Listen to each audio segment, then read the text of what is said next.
aux commandes d'un nouveau numéro de Touche pas à mon poste. Le 15 janvier 2024, Cyril Hanouna a reçu Nathalie Marquet sur le plateau.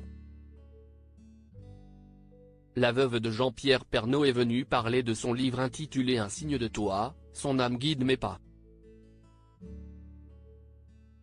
L'ancienne reine de beauté a notamment affirmé qu'elle est toujours en connexion avec son défunt mari.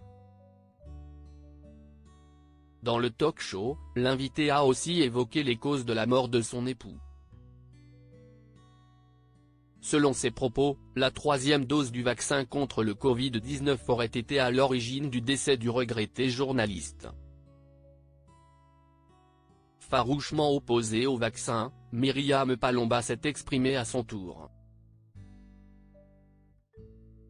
La journaliste s'est ainsi écharpée avec Géraldine Maillet et Hugo Manos.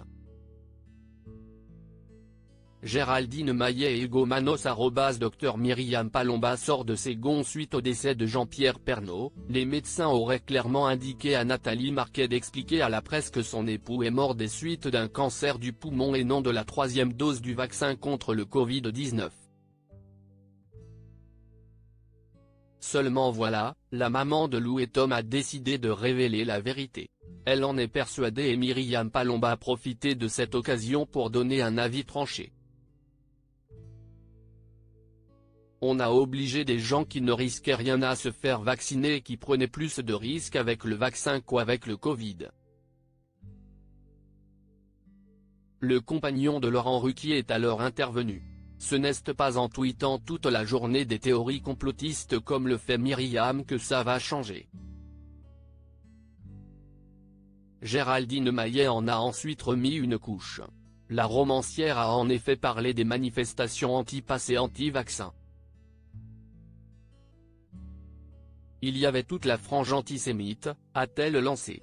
De quoi provoquer la colère de Myriam Palomba. Elle n'a ainsi pas mâché ses mots. Tu es d'un ridicule, mais alors, insupportable, c'est une pauvre fille franchement, c'est dégueulasse de dire ça, parce que moi, j'étais aux manifestations, pour tous les gens qui sont allés manifester, c'est dégueulasse. Pour les victimes du vaccin, c'est dégueulasse. Tu es juste immonde. Cyril Hanouna recadre Géraldine Maillet tout au long du débat. L'ancien patron de Bertrand Chameroy est intervenu, à plusieurs reprises, pour tenter de calmer les protagonistes, en vain. L'animateur de TPMP n'a ainsi pas hésité à recadrer la chroniqueuse après ses propos sur les manifestations. Vous vous arrêtez sur un truc alors que ce n'est pas du tout le sujet. Ça n'a rien à voir avec ce que l'on dit, vous êtes hors sujet. Malgré tout, il faut croire que Myriam Palomba ne fait pas l'unanimité dans les rangs des chroniqueurs. Les règlements de compte seront probablement au rendez-vous dans les prochains numéros de TPMP. Affaire à suivre.